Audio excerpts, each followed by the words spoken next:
तो hello friends, destination ice के YouTube platform पे आपका स्वागत है। और आज हम हाजिर हैं फिर से आपके लिए कुछ स्पेशल टॉपिक जो आपके 17th बीपीएससी के लिए काफ़ी ज़्यादा इंपॉर्टेंट होगा और आने वाले यूपीएससी प्रीलिम्स में भी काफ़ी ज़्यादा हेल्प करेगा। तो हम आज डिस्कस करेंगे साइंस और टेक्नोलॉजी के कुछ इंपॉर्टेंट अपडेट्स। ओके, क्योंकि इसका पार्ट 2 होगा। इससे पहले हम लोगों ने पार्ट 1 डिस्कस किया है पहले यूट्यूब पे, आप ज़रूर उसको देखें।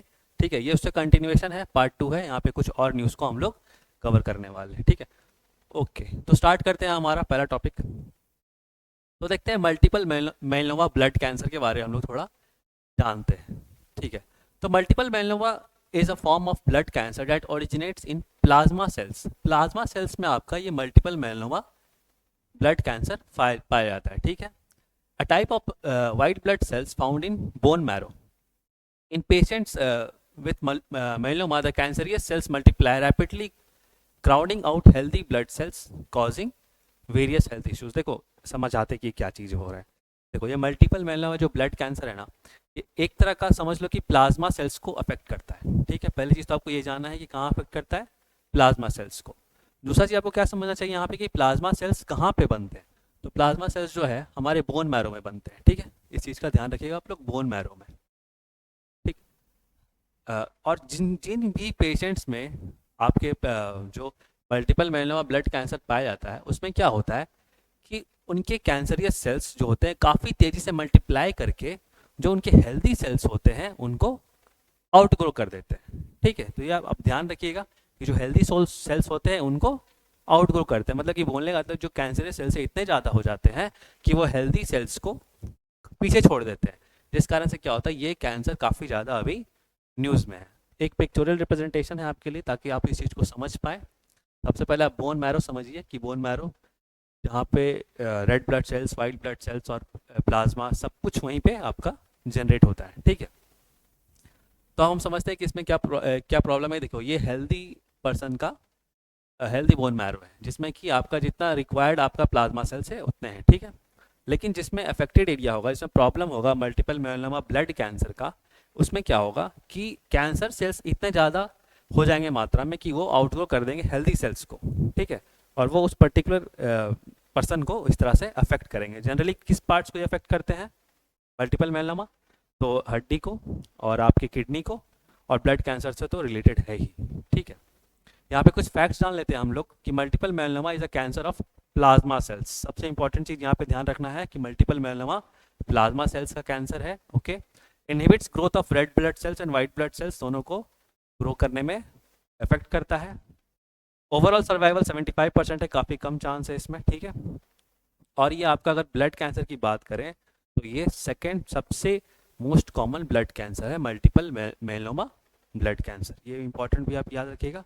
और एक जनरल पॉइंट कि 65 एवरेज ईयर्स में ये अफेक्ट करता है, मतलब कि एवरेज जिसका जो भी लोगों का 65 के आसपास जा रहा है उसमें मल्टीपल मेलोमा होने के चांसेस काफ़ी ज़्यादा है। ठीक है, आई थिंक ये पॉइंट क्लियर हो गया आप लोग को। Multiple myeloma blood cancer, exam में आपसे डायरेक्ट यही पूछ सकता है कि ये क्या चीज़ है या फिर कौन सी डिजीज टाइप की डिजीज है, तो आपको ध्यान रखना है यहाँ पे ये ब्लड कैंसर है। ओके, ओके, मूव करते हैं हम लोग अपने दूसरे टॉपिक पे। हाँ, यहाँ एक चीज़ और है मल्टीपल मेलनोमा के बारे में आपको बता दूं कि मल्टीपल मेलनोमा अवेयरनेस मंथ जो होता है वो मार्च में मनाया जाता है। ठीक है, तो मल्टीपल मेलनोमा अवेयरनेस मंथ, ताकि लोगों को इन इस ब्लड कैंसर के बारे आइडिया मिले, उनको पता चले क्या कि क्या प्रॉब्लम है, तो ये मार्च में मनाया जाता है to raise awareness about rare type of blood cancer, ताकि इसके बारे अवेयरनेस लोगों में फैले। ठीक है, that develops in bones and other parts of the body. Okay, main important क्या है यहाँ, कब मनाया जाता है, तो मार्च में मनाया जाता है। आप इस चीज़ का ध्यान रखिएगा, मल्टीपल मेलनोमा अवेयरनेस मंथ। ठीक है, आगे मूव करते हैं हम लोग नेक्स्ट टॉपिक पे। तो अब हम बात करेंगे what is juice jacking scam. काफ़ी इंटरेस्टिंग चीज़ है, ये जानना भी चाहिए, आम लोगों से भी जुड़ा हुआ ये मुद्दा है। देखो, जूस जैकिंग स्कैम में क्या है ना कि कंप्यूटर इमरजेंसी रिस्पांस टीम ने, कंप्यूटर इमरजेंसी रिस्पांस टीम जिसको हम सर टीम ही बोलते हैं शॉर्टकट में, इन्होंने एक वार्निंग इशू किया। रिगार्डिंग किस चीज़ के लिए वार्निंग इशू किया?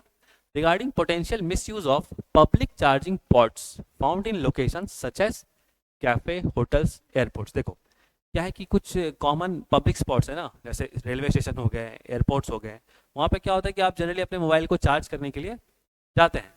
लेकिन क्या है कि अभी उन्हीं चार्जिंग पॉट्स में जो हैकर्स हैं वो क्या कर रहे हैं, कुछ सॉफ्टवेयर चेंज करके, कुछ हार्डवेयर चेंज करके, किस चीज़ का सॉफ्टवेयर और हार्डवेयर चेंज करके, वो चार्जिंग पॉट्स का चेंज करके आपके पर्सनल डाटास को, जब आप डेटा केबल कनेक्ट करते हैं ना, तो आपके पर्सनल डेटा को वहाँ से हाईजैक कर लेंगे, या फिर आपके क्रेडिट इन्फॉर्मेशन वो सब चीज़ वहाँ से ले लेंगे और बाद में उस चीज़ का गलत उपयोग होगा। उसी का नाम यहाँ पे क्या दिया हुआ है, use jacking scam. I think आपको याद रहेगा। थोड़ा सा और डिटेल जानते हैं इसके बारे। Juice jacking scam, in juice jacking scam attack the hacker can tamper with a USB charging port. ठीक है, यूएसबी चार्जिंग पॉट से टैम्पर करेंगे and at a public charging station, railway station हो गया, होटल्स हो गया, ठीक है, या फिर एयरपोर्ट्स हो गया। तो इस चीज़ का आप लोग ध्यान रखें। अब इसको कैसे बचा जा सकता है, हाउ टू अवॉइड, किस तरह से हम अवॉइड कर सकते हैं इस चीज़ को। कैरी अ पर्सनल चार्जर, ठीक है, पावर बैंक कैरी करिए अपना, ज़्यादा सेफ रहेगा आपके लिए, ठीक है। Switch off your phone while charging, very important. In case अगर आप चार्ज भी लगा रहे हैं तो आप क्या करिए, अपने मोबाइल को स्विच ऑफ पहले कर दीजिए, उसके बाद चार्ज में लगाइए। This is the most safe way of charging your phone at public public points of charging. Okay, थोड़ा सा और हम देखते हैं इस चीज़ के बारे। Use hacking scam is a form of cyber attack where a public USB charging port is tampered with, infected using hardware and software changes। आपको मैंने बताया वो क्या करेंगे, उस पर्टिकुलर चार्जिंग पॉर्ट का हार्डवेयर या सॉफ्टवेयर को बदल देंगे, ठीक है। एंड टू स्टील डेटा, वहाँ से आपके डेटा को निकाल लेंगे। And install malware on device connected to it, very important. आपके डिवाइस का इंफॉर्मेशन तो ले ही लेंगे, साथ में कुछ हो सकता है मालवेयर भी इंस्टॉल कर दें, ताकि फर्दर फ्यूचर में भी आपके डिवाइस का एक्सेस उनके पास हो सके। तो ये वेरी इंपॉर्टेंट और वेरी सीरियस पॉइंट है, बहुत सीरियस मुद्दा है, इसको ध्यान देना चाहिए। The attack is used by hackers to steal users password, credit cards information, addresses and other sensitive data stored on targeted device. अब क्या होगा कि जब वो अपना मालवेयर इंस्टॉल कर दिया आपके मोबाइल में, तो क्या होगा, तो फर्दर आपके बहुत सारे इंफॉर्मेशन को यूज़ कर सकते हैं। आजकल तो मोबाइल है ही, सिम कार्ड, हर तरह का इंफॉर्मेशन, ट्रांजैक्शंस, आपका पासवर्ड, ओटीपी, सब कुछ मोबाइल के थ्रू आता है, सिम कार्ड के थ्रू आता है, ठीक है। तो इसलिए आप क्या करिए कि अभी ये यूज जैकिंग स्कैम को समझिए और अपने चार्जिंग पॉट्स को, चार्जिंग डिवाइसेस को स्टेशन या पब्लिक स्पॉट्स पे कम से कम यूज़ करें, और जब भी यूज़ करें तो स्विच ऑफ करके यूज़ करें। बेटर होगा कि आप पावर बैंक कैरी करें। ओके, आई थिंक आपको याद रहेगा जब यूज जैकिंग स्कैम। ठीक है, मूव करते हैं अगले टॉपिक पे। एक मिनट, यहाँ पे कुछ और भी है। This type of attack has been growing concern with incidents reported in various public spaces. ये बता दिया मैंने आप लोगों को कि एयरपोर्ट्स, होटल्स और शॉपिंग सेंटर्स, ये सब जगह पे ये इशू काफ़ी ज़्यादा उठ के आ रहा है, ठीक है। ओके, आगे देखते हैं। अब हम बात करेंगे न्यूरालिंक ब्रेन चिप के बारे में। न्यूरालिंक कंपनी ने ब्रेन चिप जो अभी हाल ही में बनाया है, उसके बारे में हम लोग थोड़ा डिस्कस करते हैं, जानते हैं इसके बारे में क्या चीज़ है। आई थिंक मोस्ट ऑफ लोग, आप लोग सुने होंगे ब्रेन चिप, जो काफ़ी ज़्यादा अभी न्यूज़ में है। ओके, देखो, न्यूरालिंक क्या है कि एक न्यूरो टेक्नोलॉजी कंपनी है। न्यूरॉन्स से डील करने वाली, न्यूरॉन्स और टेक्नोलॉजी को अगर मिला देंगे तो क्या बनेगा, न्यूरो टेक्नोलॉजी, ठीक है। कौन फाउंडर है इसके, इलन मस्क, वेरी इंपॉर्टेंट, ठीक है। काफ़ी ज़्यादा मतलब एक्सपेडिशन वाला काम ये कर रहे हैं, ठीक है, शुरू से करते आए हैं, ठीक है। रिस्क टेकिंग काम भी काफ़ी आराम से कर लेते हैं। तो न्यूरालिंक क्या है कि ये न्यूरो टेक्नोलॉजी कंपनी है जो कि इलन मस्क की है, ठीक है। इन्होंने क्या किया है अभी हाल ही में, they have successfully implanted it's first brain chip into a human being. बोलने का मतलब, इन्होंने अभी हाल ही में सबसे पहला ब्रेन चिप जो है किसी ह्यूमन बीइंग में इंस्टॉल या फिट कर दिया है। तो काफ़ी, हालांकि एक्सपेरिमेंटल बेसिस पे है, अभी देखा जाएगा कि आखिर किस तरह से रिस्पॉन्ड करता है, लेकिन ये बहुत अपने में एक मेजर अचीवमेंट है, ठीक है।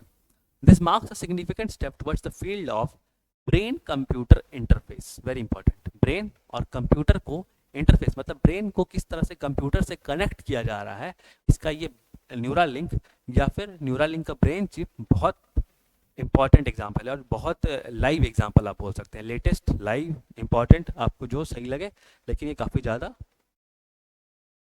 डिस्कवरी बहुत इंपॉर्टेंट है। ओके, अब इससे क्या होगा, जानते हैं थोड़ा इस चीज़ के बारे में?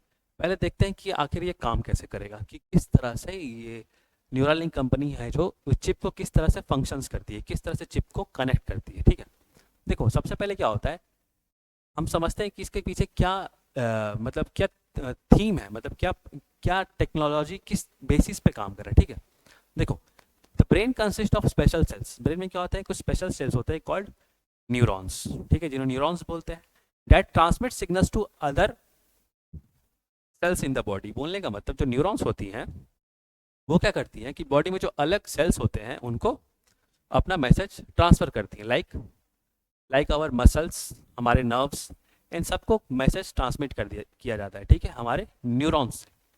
अब हम समझते हैं कि ये चिप कहाँ पे इंटरफेस बना रहा है या फिर कहाँ पे कनेक्ट हो रहा है।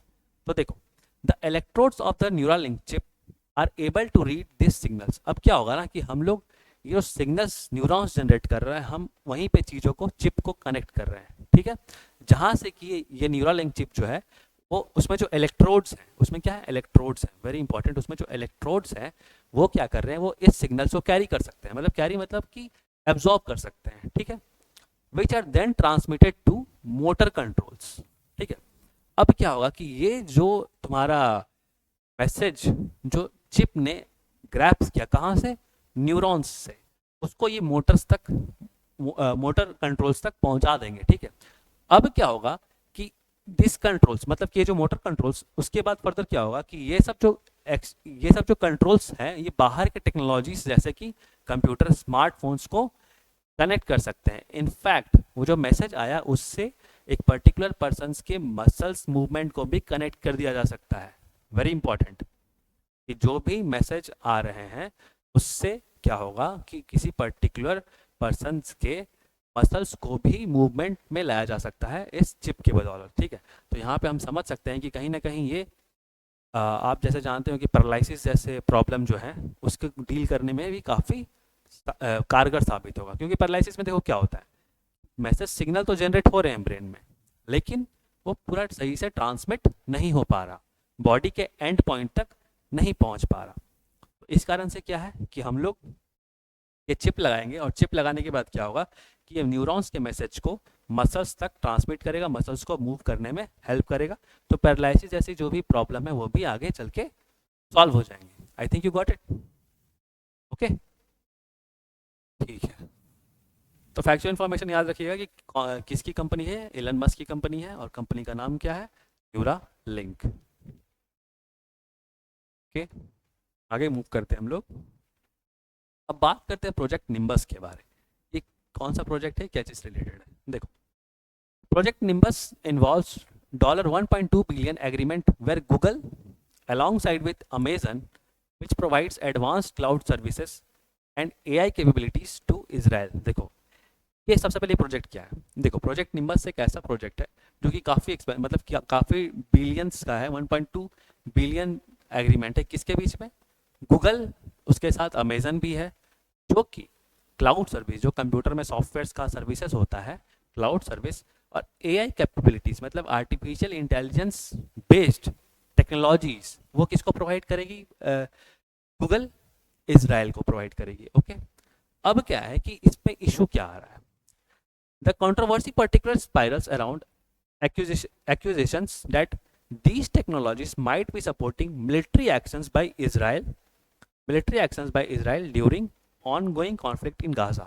देखो अब यहाँ समझने के लिए ना, यहाँ से आगे समझने के लिए कि इस टेक्नोलॉजी का दुरुपयोग किस तरह से हो सकता है, आपको ये जानना पड़ेगा कि आपको पता है कि इजराइल और पैलेस्टीन के बीच लड़ाई चल रही है, और पैलेस्टीन को सपोर्ट कौन कर रहा है, हमास, जो कि गाजा में है। अगर पैलेस्टीन इजराइल का मैप देखोगे, यहाँ पे गाजा पट्टी है। ठीक है, ये गाजा पट्टी पे ही क्या हो रहा है कि आपके पैलेस्टीन के जो हमास ग्रुप है, हमास, ठीक है, वो गाजा में ही है। ठीक है, अब बोला जा रहा है कि ये टेक्नोलॉजी से कोई का यूज़ करके इजराइल जो है गाजा के ऊपर अटैक कर रहा है, जिसमें सिविलियंस की भी जानें जा रही हैं। तो गूगल जो कि एक ह्यूमन हेल्प, मतलब कि मतलब समझो कि एक तरह से जो मानव के सुधार के लिए कंपनी है, मानव की हेल्प करने के लिए कंपनी है, वो कहीं ना कहीं ह्यूमन के जीनोसाइड में इन्वॉल्व हो रही है। क्योंकि इजराइल क्या कर रहा है, ये टेक्नोलॉजी की मदद से आर्टिफिशियल इंटेलिजेंस का यूज़ करके वो बहुत जगह पे रॉकेट्स, बम्स, अटैक्स बहुत तरीके से कर रहा है। उससे क्या प्रॉब्लम हो रहा है कि वहाँ के सिविलियंस लोग का भी जान जा रहा है। ये इशू है यहाँ पे। वहाँ पे जो मिलिटेंट्स हैं उनको मारने के लिए सिविलियंस लोग को भी वहाँ पे छोड़ा नहीं जा रहा, मतलब सिविलियंस के ऊपर भी अटैक हो रहे हैं। तो ये प्रॉब्लम काफ़ी ज़्यादा अभी निकल के आ रही है। और प्रोजेक्ट निम्बस जो कि गूगल का प्रोजेक्ट है, जो कि ऐसा टेक्नोलॉजी प्रोवाइड कर रहा है ताकि इसराइल हमास या फिर गाज़ा के ऊपर इस तरह से सिविलियंस पे भी अटैक कर रहा है, तो वो चीज़ कहीं ना कहीं मास, मतलब मास ह्यूमन के लिए, मतलब ओवरऑल ह्यूमन सोसाइटी के लिए सही बात नहीं है। ओके, तो कहीं ना कहीं जीनोसाइड को रोकना चाहिए। इसी कारण से क्या हुआ कि इसके बहुत सारे स्टाफ लोगों ने प्रोटेस्ट किया है इस पर्टिकुलर प्रोजेक्ट के ऊपर, कि वो लोग ऐसा टेक्नोलॉजी नहीं प्रोवाइड करेंगे इसराइल को। बट क्या है कि गूगल ने अपने बहुत सारे स्टाफ को इस कारण से हटा दिया अपनी कंपनी से, ठीक है, फायर कर दिया है। तो वो भी अपने में इशू है कि जो भी आवाज़ उठा रहे हैं उनको कंपनी से बाहर का रास्ता दिखा दिया जा रहा है। ओके, तो ध्यान रखिएगा प्रोजेक्ट निम्बस क्या चीज़ है, आपको यहाँ पे डील हो गया। थोड़ा सा आप अगर इसराइल पैलेस्टीन कॉन्फ्लिक्ट के बारे नहीं जान रहे तो मेरे प्रीवियस वीडियो ज़रूर देखेंगे, इसमें इसराइल पैलेस्टीन कॉन्फ्लिक्ट के बारे भी समझाया गया है। ठीक है, ओके, आगे मूव करते हैं हम लोग। अब कुछ क्वेश्चन के फॉर्म में आपसे हम कुछ करंट अफेयर्स और डील करेंगे साइंस और टेक्नोलॉजी की।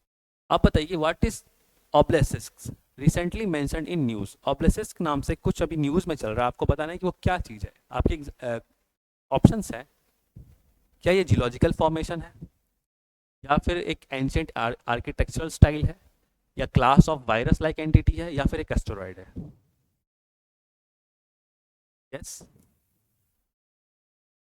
ओके, तो देखो ये एक तरह का तुम्हारा क्लास ऑफ वायरस है।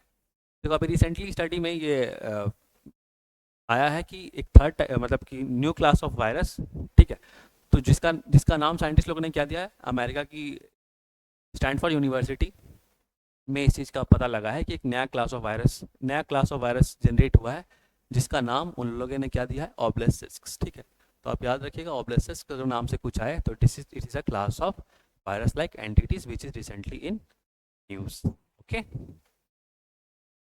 आगे मूव करें। नेक्स्ट क्वेश्चन बताइए, which company is set to build Israel's most powerful artificial intelligence super computer whose name is Israel 1, very important. Israel 1 क्या है, सबसे पहले तो क्वेश्चन में ही क्वेश्चन, Israel 1 क्या है, एक तरह का सुपर कंप्यूटर है। ठीक है, पहला पॉइंट तो ये हो गया। दूसरा पॉइंट, कौन सी कंपनी इस सुपर कंप्यूटर को बना रही है। आपके ऑप्शन है सैमसंग, एनवीडिया, आईएमडी या क्वालकॉम। कोई नहीं, इसका जो सही आंसर है डेट इज एनवीडिया। ठीक है, आप याद रखिएगा एनवीडिया नाम की कंपनी जो है इसराइल की most powerful artificial intelligence based super computer बना रही है, जिसका नाम इसराइल 1 है। ओके, आई थिंक आपको याद रहेगा, इस इंफॉर्मेशन को जरूर याद रखिएगा। इसराइल का ऐसे भी टेक्नोलॉजीज काफ़ी ज़्यादा न्यूज़ में रहता है। ओके, अगर हम प्रीवियस क्वेश्चंस को देखें तो आयरन डोम आपको पता है एयर डिफेंस सिस्टम इसराइल का, उसके साथ आपका एरो 1, एरो 2, ये सब चीज़ काफ़ी ज़्यादा न्यूज़ में रहे हैं। ठीक है, ओके, आगे बढ़ते हैं, देखते हैं next question. Which place hosted the 9th edition of Indian International science Festival. Indian International science Festival भी रिसेंटली कहाँ मनाया गया था। आपके ऑप्शन है न्यू दिल्ली, लखनऊ, नोएडा या फरीदाबाद। ओके, तो इसका जो सही आंसर है डेट इज फरीदाबाद। अब क्या है ना, कभी कभी ध्यान देना कि कुछ अगर ऐसा ऑप्शन आपको दिखे कि थोड़ा अलग पॉइंट, अलग सा है, एकदम कॉमन नहीं। देखो जैसे यहाँ पे आप ट्राई कर सकते थे, जैसे न्यू दिल्ली, लखनऊ, नोएडा, बेसिक जो इंपॉर्टेंट सिटीज है उनका नाम दिया हुआ है, तो लेकिन फरीदाबाद जनरली नहीं आपको ऑप्शंस में दिखता है। तो अगर ऐसा ऑप्शन दिखे तो आप ज़रूर उसको हिट करें, पेपर को एकदम ब्लैंक करके ना आए। ठीक है, तो फरीदाबाद में आपका इंटरनेशनल साइंस फेस्टिवल जो कि 9th एडिशन था वो मनाया गया, ध्यान रखिएगा इस बात का। आगे मूव करते हैं। अब बताइए what is the theme of 9th international science festival. 9th international science festival का थीम क्या है।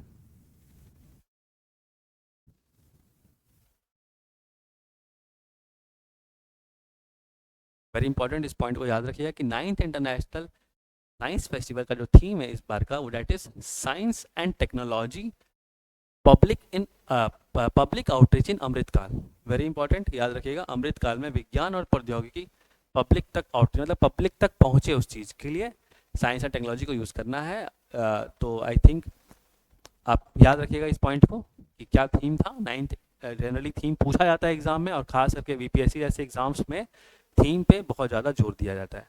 ओके, तो थीम क्या था, फिर से रिपीट कर देता हूँ मैं एक बार। Ninth India international science festival का थीम था science and technology public outreach in Amritkaal. Okay, अगर आपको फिर भी कुछ भी कंफ्यूजन अगर हो रहा है इंटरनेशनल साइंस फेस्टिवल से, तो मेरे प्रीवियस लेक्चर्स को जरूर जा करके देखें।